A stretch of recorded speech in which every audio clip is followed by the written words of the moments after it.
Peace everybody, this is Ty. What's good? Right now I'm about to do a review of the new Surface tablet. This is the Surface 2. This is the successor to the previous Surface RT version. For everybody who was kind of skeptical and on the fence about the Surface, you definitely want to take a look at this. If you did not think that it had all of the specs that you needed, you definitely want to take a look at it. You may be surprised. It is coming with some improvements, and for everybody who actually did buy the original Surface, you would definitely appreciate the improvements. So take a look. Alright guys, so this is the new Surface 2, the successor to the Surface RT, the previous version. And I gotta say, I actually do like this tablet.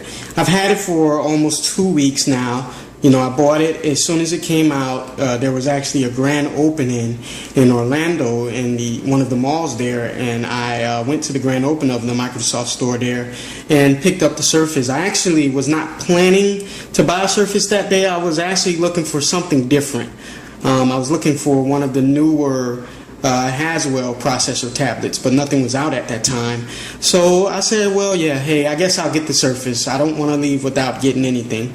And, you know, I am very surprised at the performance of this thing, and I'm very, very impressed with the improvements. Now, when you compare this side by side with the previous version of the Surface, by the way, if you're ever searching for the new Surface versus the old Surface in every website I found it in is labeled Surface RT, and the new Surface is labeled Surface 2. Just a little FYI for you. Now, the new Surface is still going to include Microsoft Office. The difference is the previous Surface had Home and Student, which did not include Outlook. This one is going to be Office 2013, which does include Outlook.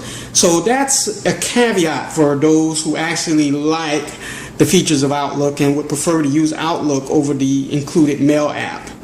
Now, both tablets are still going to actually be the same size. This one is still a 10.6 inch tablet. It's about 0.5 inches larger than the average 10 inch tablet. They'll both still have 2 gigabytes of RAM, and you can get both of them in 32 gigabytes of storage. The difference with the Surface 2, you can actually do an upgrade to it and get it with 64 gigabytes of storage instead, if you would prefer that. There is an improvement on the resolution as well, in which I did not know that they were going to do this. The original Surface had a 1368 by 1368 by 768 resolution.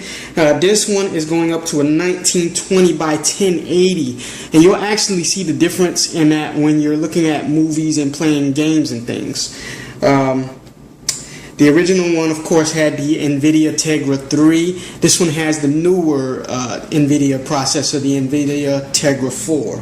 So that also gives you some improvements on games. The battery life on this one is going to be a little better. It's giving you up to 10 hours. The previous one gave you 8.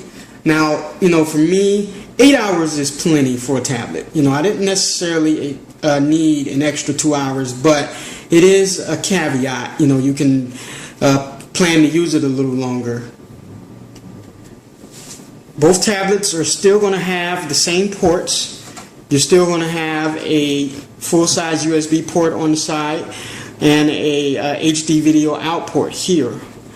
On the other side, you're going to have your volume rocker right here, and your headphone jack. Then on the bottom, what you see is the magnetic connector for the keyboard, in which we'll be discussing the keyboard later. Microsoft actually decided to improve the cameras as well on the Surface 2. The cameras are actually still placed in the same locations. You have a front camera here, and then you have a rear camera here. The difference being, on the Surface 2, it's going to give you a 5 megapixel rear camera and a 3.5 megapixel front camera.